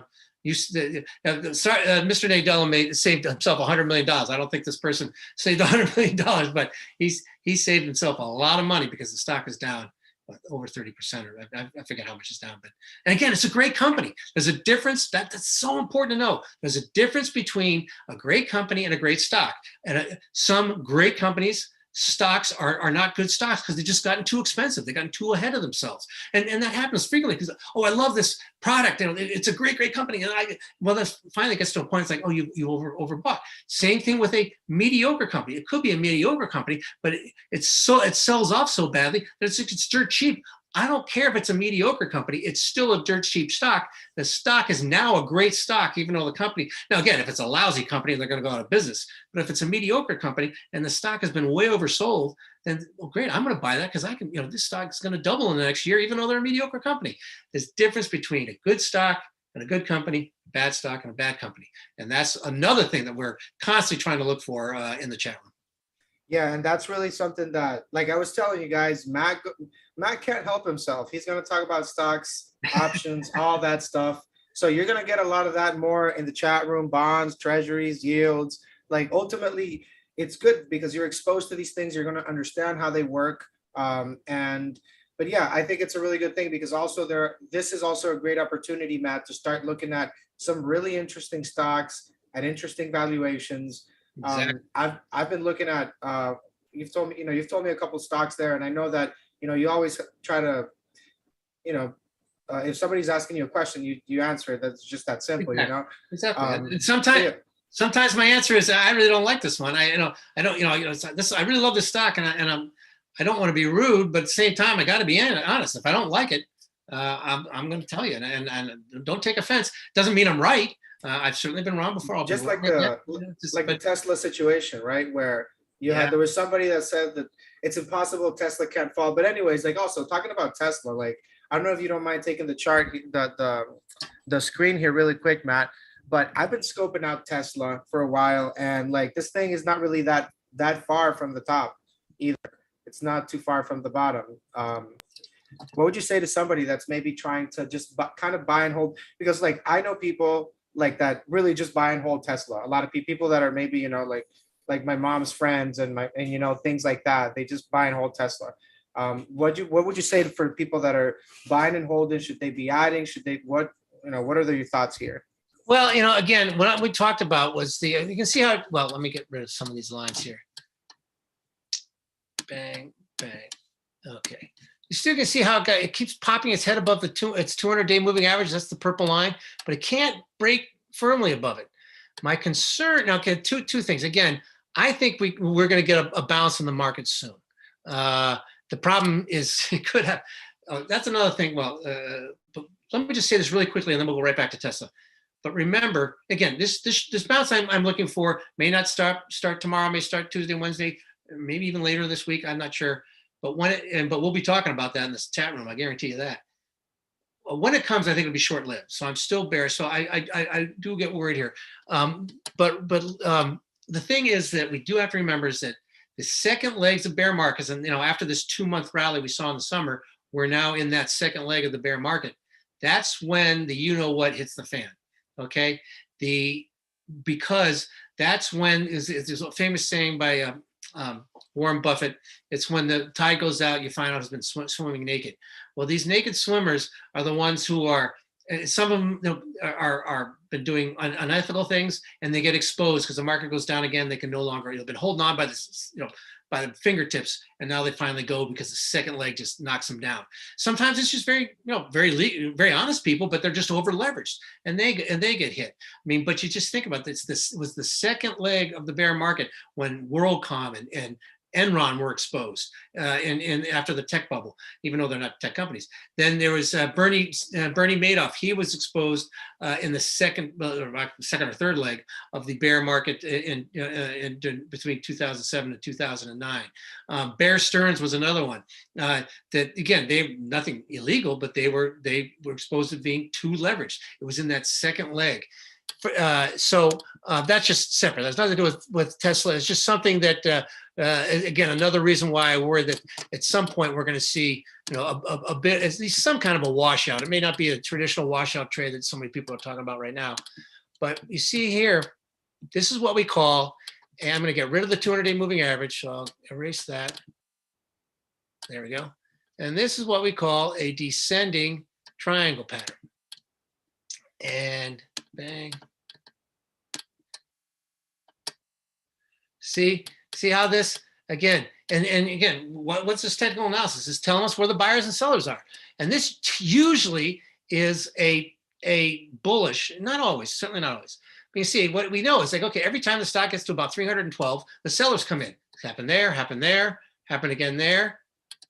But the buyers keep coming back in at a higher level. Okay, so that's positive. At some point, if it breaks above that thing, it's going to take off.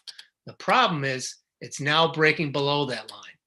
And the reason why again, it's only slightly below. So whenever you break slightly above or slightly below a supported resistance level, you can't get to worked up because you get a lot of head fakes out there.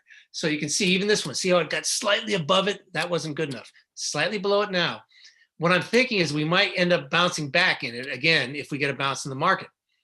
But now that it's breaking down, I do worry that we're going to see the stock pull back further sometime between now and the end of October. However, this stock again, whether this stock, so it says 312.16, let's say, but basically $312. You get above 315, 316, this stock is going to explode to the upside. So what I would like to do is be one of these situations where the stock, see the RSI, it's not oversold at all. So it could go lower. So if it gets oversold like it did down here, okay, it gets oversold. See that RSI gets oversold and it's down in here, then we buy some. And then when it gets above its 200-day moving average, I'll buy more. And when it breaks above 312, I'll buy even more. My average price won't be down at 250, my average price, but I'll have a bigger position and the stock will take off. And that's going to be okay. Now let's say I'm dead wrong on all of what I just said. That no matter what else happens, we break above 312 in a major way, in a significant way, this stock's going a lot higher because it's when you test a resistance level 3 or 4 times or more, and you finally break it, that means all the sellers are done, and the short covering takes place, and the whole thing just snowballs. Right. So we have a couple of minutes here, Matt. Do you want to get a couple of tickers from the chat or any closing market? Sure, we'll do a couple of. I might try 2 or 3 tickers, and then we'll look at them real quick, and then we'll just talk about the. And I'll just kind of give my little wrap now while people are sending you some tickers that they might want to look at, and just say that it's an incredibly fascinating time in the marketplace, and it's been a very painful time for a lot of people. It's been a very but it's been a very profitable one for us. I think it's going to continue to be volatile. I think it's going to continue to be profitable for us, and we've been able to take advantage of these. I think we continue to do so. But the point is that there's a lot of people that are going to be this.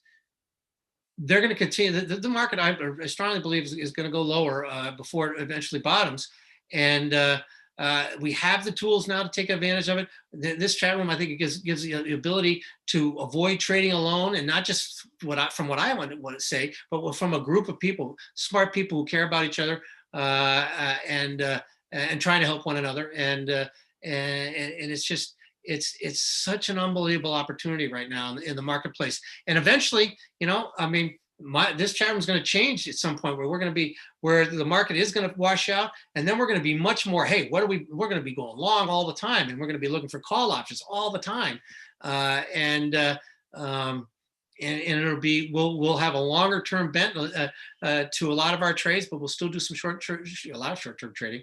But this is a time where it's just that. The Baron, the Rothschild, I mean, he said, the time to buy is when there's blood in the streets or whatever. But, the contrarians are the ones who really are the ones who tend to do the best. That's why we were contrarian at the beginning of this year. When most everybody was bullish, we were bearish, and we made some very nice returns by next year. And then when the market hits a bottom, we very much hope we can make that catch that bottom, and we'll be contrarians again. Looking for the market to looking for the bear market to end, and again, we'll be the ones who have money. If you have the money, if you've been losing money for 2 years when the market bottoms, you're not going to have the confidence to buy. You're just not. And so it's just again, it's a money back guarantee. If you don't like what you're seeing, you can always get your money back after a week. And like I said, I think the whole idea is to way more than pay for the price of subscription, and go through these, have some partners with you as we go through these volatile times. Right. Good stuff there, Matt. And Marvin has been asking for some time here about oil. I don't know if you're talking about oil in general or the ticker's oil, but let's just look at, you want, well, I'll get the commodity right now. I'll just do the commodity, and then we can look at the USO and things, but see how, let's just take this thing away here a second. Now, I'm gonna get the volume out of there. XLE is what he's looking at. Oh, okay, yeah, okay, great. Let's look at the XLE. Okay, equity. So the XLE, which is the ETF for the energy stocks. Now, the one concern a little bit is that it has broken below its 200-day moving average. See how this? Okay. You see how it goes only slightly below each time? It bounced back there. Same thing here. Got slightly below it back in December and bounced. If this thing keeps dropping, that's going to be a problem. But I don't think it's going to keep dropping. Look at the RSI chart. Okay, down to oversold. Can it get more oversold? Certainly. But see how it got oversold here? Bounced. Oversold here? Bounced. Okay. Oh, okay. Didn't get it. Oversold here? Big rally. Okay. Now this is.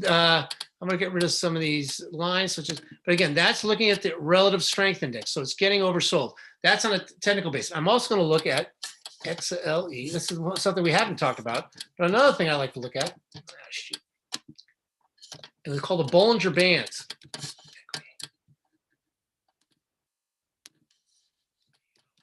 Okay, Bollinger Bands. Okay. Now, let's get this out of the way. These things here, these bands, do you see the gray? I think it's a gray line in the middle there. That is, let me just see, you can see this better. There we go. Okay, this gray line, that is the 20-day, not the 200, 20-day moving average for the stock, okay? I'm sorry, for the XLE. This green line, okay, that is when it gets more than 2 standard deviations below that 20-day moving average. The purple line is when it gets 2 standard deviations above that moving average. 2 standard deviation moves are rare. They usually show that the asset involved is getting very, very oversold and due for a bounce. Look how far it is below that lower line. It's close to 3 standard deviations below that 20-day moving average. Look what happened the last time it got below that line. straight up rally. Okay, this is more extreme. See how it got there? Fell below it there, straight up rally. Okay, this one, it was only for a little bit, only rallied for a little bit longer, but it never got back down. So I guess my point is, on a technical basis, I like crude oil. The other thing, I like the energy stocks, crude oil and the energy stocks. But I know Leon Cooperman, if those who don't know, who is a billionaire investor, had a hedge fund for many years now, he has a family office. But as he was saying, these energy stocks are all trading like oil is trading at $60. Okay, oil's trading at $80, and the odds it's trading to 60 for the things we talked about earlier when we were talking about inflation. There's been major league underinvestment in fossil fuels. We all want to go to clean energy, but you can't get there. You know, you just can't. It's just going to take a long time to get there. So these energy companies are going to do well. And it's, you know, so oil's not going to go into $60. These stocks are still cheap. And again, when you get a guy like Leon Cooperman telling you that these stocks are trading like oil is a lot lower than it is, tells you that they're a great buy. So I do like okay. And I just want to say one other thing. So I do like the energy stocks here. Again, if the overall market gets hit a little bit further, they'll come down, but that's okay. I like to buy them here. The one thing I do want to point out though is natural gas. Natural gas. Natural gas is not as oversold. Okay. Here we are. That's natural gas. Let me get rid of the volume. Just so it's a less cluttered chart. But again, these are the things we try to talk about. Why we want to do it. Now, see how it's all getting oversold, but not as oversold as it was here, and not as oversold as the XLE is. But look how the 200-day moving average. That's that purple line. The 200-day moving average. It got right down. It looks like it is going to get oversold, and it looks like it wants to retest that 200-day moving average. So that's what I'm looking for. I'm not jumping in with the natural gas related stocks as much as I am with some of the others. And but you get an ETF like this, BOIL. That is a natural gas. So that's going to be a great one we're going to look at because they do have options on this as well. But you see, it's very liquid, 3 million shares a day. So as we talk about, again, that's a great example of when we start talking about what's going on in natural gas. Well, let me start about what's going on in Ukraine, what's going on in the technicals, what's going on with the LNG platforms they want to pull in there. That's the fundamental side. Then we look at the charts and we say, oh, God, it's not really oversold. Okay, what should we buy? Well, it's going to be BOIL, or it's going to be, Apache. Well, it's now called APA, but one of the natural gas stocks that are Cheniere, another energy stock. So that's how the chat room works. Where you throw something out there, and suddenly the whole conversation snowballs. And suddenly, instead of saying, "Geez, I'm going to buy the XLE," I'm going to buy XLE, but I'm also looking at Apache, Devon Energy, Chevron, BOIL, the XOP, which is another energy stock ETF. The options on the equities made some nice money on both the puts and the calls in the XLE this year. So again, that's how the chat room works. We things just feed on themselves, and it gives us. And then suddenly it's like, well, if that's going to happen there, what's that going to mean for the rest of commodities? And it's a great keeps the conversations going. But I will say this one last thing is that when sometimes things get quiet, and people say, well, geez, not much in the chat room today, and I'm like, that's good. We can't force things. If nothing's going on in the market, we can't, if multi-billion-dollar institutions can't move a market in a big way, how are we going to do it? So you just say, okay, nothing's going on. Let's just sit on our hands for a while. That's sometimes the best thing. Let's not just buy options to buy options. Let's not buy making investments to make investments. Let's wait until we see the opportunities present themselves and then jump on them. So sometimes the best thing to do is nothing, but not too often. No, at least not lately. Right. No, it's that there's also a misconception also, Matt, that you have to be trading every second of the day. These brokerages, you know how they are, man. They you know how they are. So there you go, Matt, keeping it real with everybody here. Let's see. We have some other tickers. I don't know if you want to do one more. Or do one more, and then we'll wrap it up. It'd be great. All right. Let's see who is the lucky person here. All right. Let's see. All right. So Gary AR, ticker AR. AR. Oops. AR. Oh, interesting. Okay, let's just do this thing.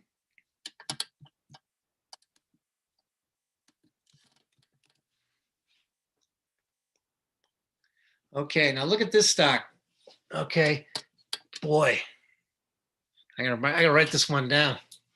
I didn't notice that one. That's very interesting. Let's see how liquid their options are. I'm going to go right back to it. Hold on. Sorry.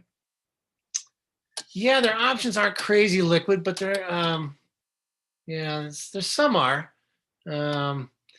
And I just want to see the but yeah, this could be one to play. But see, because 11 million shares traded on Friday, it's not an illiquid stock. I just like to see its options a little bit more liquid. But let's just go back to the chart again. I'm bullish on oops. Oh, there we go. Okay. I'm bullish on the sector, but look at this here. It's, gosh, let's go back just a little bit further. I'm gonna go back a little bit in time. I'm gonna go back further in time. Hold on. Let's see what happens here. Right, and his question was, is it time to buy? Yeah. Well, it sure looks like it. Look, I mean, again, because the reason I want to, okay, see the purple line? That's the 200-day moving average. Look how many times, look, since 2020. Now, obviously, in 2009, but since oil really made the big comeback, look at how it bounced. It rode that 200-day moving average, didn't break below it, not even slightly below it for several months. Then finally saw the big rally, got back down near the 200-day moving average, didn't quite make it, bounced back. Got down to it, bounced back. Here, now it's back down to it. And it's also oversold on its RSI. Look what happened when it got oversold here. Whoop, straight up. Look what happened here, stock straight up. Look what happened here when the RSI got straight up. Look what happened over here. Yeah, not straight up, it went up gradually, but it went up. Okay, so you go back to the middle of 2020 when oil really took off. This really does look like a good entry, a very good entry point. Again, if we walk in on you never know tomorrow. I always worry that with the second leg of a bear market, something blows up. We walk in tomorrow and find out some hedge fund has to be liquidated and everything. Everything's going to fall by a lot. But that'll be a great buying opportunity. This stock, and I think your downside is probably the June lows. Let's just go on a closing basis. Okay, so if you buy the stock here and use a stop out level of 28.80, that'll be your stop. Because if it does break below those July lows, that's not going to be good. I think that I'd be surprised if it did that though, because it's very oversold. I like the fundamentals behind it. The 200-day moving average has provided great support. So this one looks like a great entry point right now. Right, good stuff there. And basically, I mean, this is what you're doing there the whole day with the chat members, right? They're asking you questions about all that stuff. Right. So, big shout out, Matt Maley, for being here with us today on a Sunday. Thanks very much, Rodrigo. Good luck to everybody. It's going to be, I think, exciting couple of weeks and several months. And I really think over the next year, we're going to continue to see this in the active trading side of things. And people think, well, the active traders are dead because the market's not going straight up. It's actually just as good a time as it was last year, if not better. You just got to be willing to play it on both sides and be very nimble. And that we have the tools to do it. So good luck to everybody. Rodrigo, thanks again. And we'll see you in the chat room. All right, man. I'll see you there, Matt. Thanks a lot. And folks, I'm going to stick around here. I'm just going to show you really quick for all you guys that joined how to use the chat room more or less so that you know what you're looking at.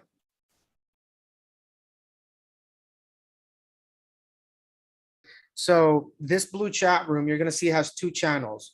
You have an inner circle chat right there, and you have Matt's important messages. So in the inner circle chat, everybody can post. All the members, Matt, it's a great conversation you guys have amongst yourselves. Ask questions, feedback on your trades, feedback on your strategies, on current trades or trades that you want to look at, or his opinion about rates, Fed, different sectors, different stocks in particular, things like that. You can always do that with Matt. He's at that level that you can ask him complex questions that you would probably ask, like really questions that you want to get a good answer, right?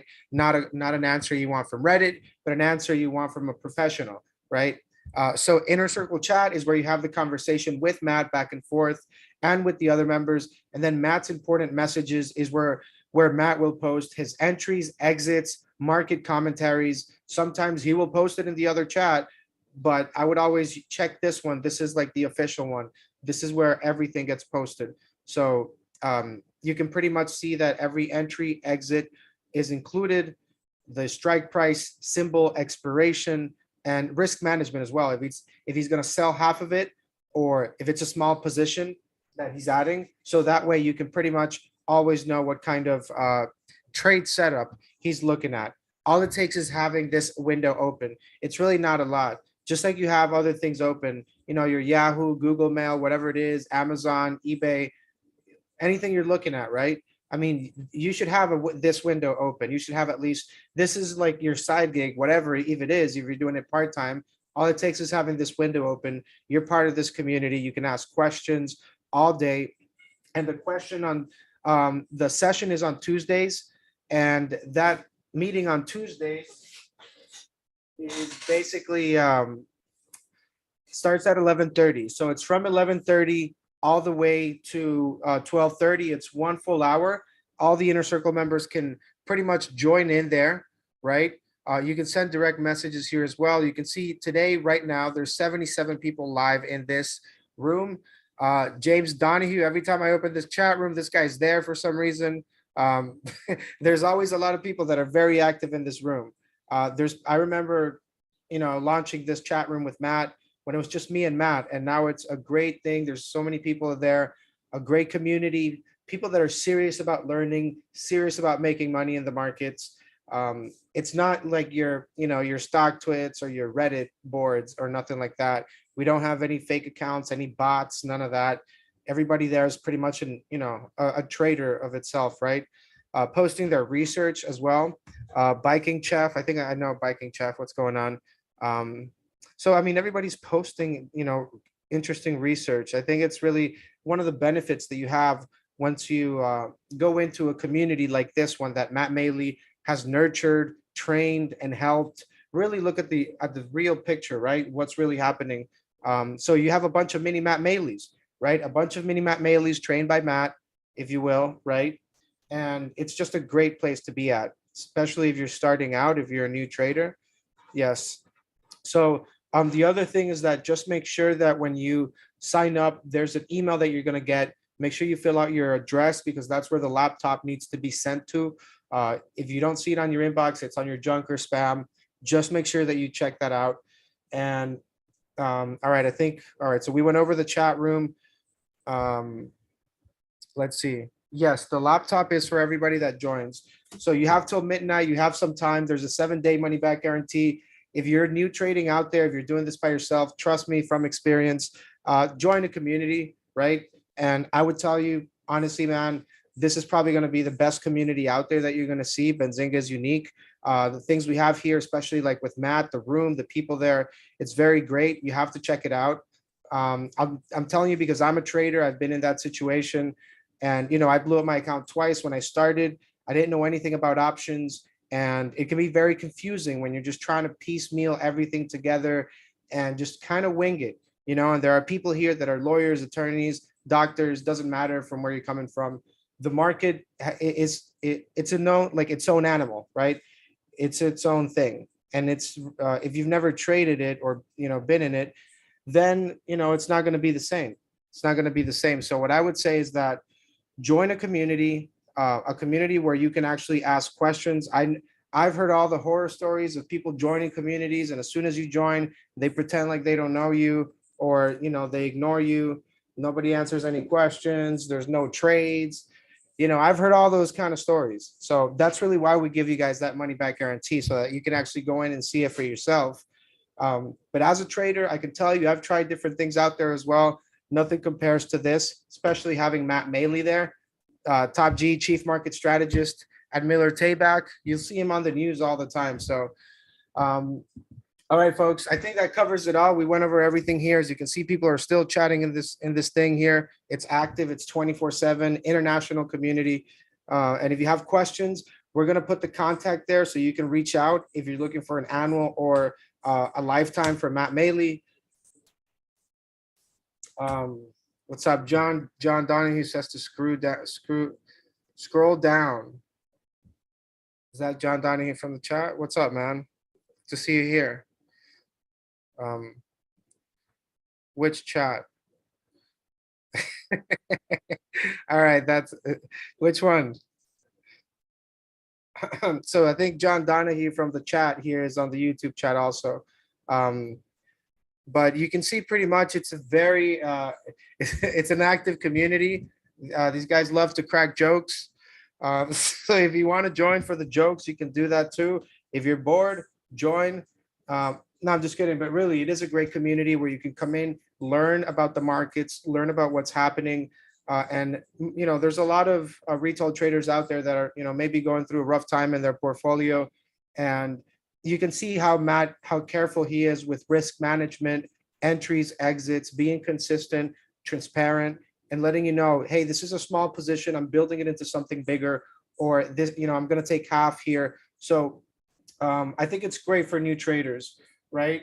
So, folks, I think that really does it here. We went over everything. James Donahue, thanks for being here live. All right. Give a shout out to James. He's been there in the chat there for a while. John Donahue, sorry. Let's go, John. There's so many, it's just confusing because everybody, I know them by a username in this chat room, and then they're on YouTube with another chat room with another, name or whatever.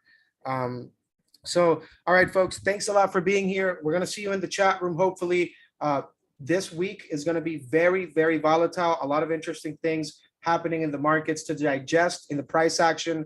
So even if you're out there doing this alone, my suggestion, honestly, from one person to another, take the deal, take the 7-day money back guarantee, trade with us for 7 days, give it a shot. If it works out and you like it, you like the energy, the vibe, stick around. If not, that's all cool. You get all your money back. That's it. And, you really pretty much, you can ask any question, as many trades or whatever during the 7 days. There's no limitations. All right, folks, thanks a lot for being here. Thanks for viewing here with Matt Maley. Big shout out to you guys. We'll see you in the chat room tomorrow. Stay safe. We'll see you, folks.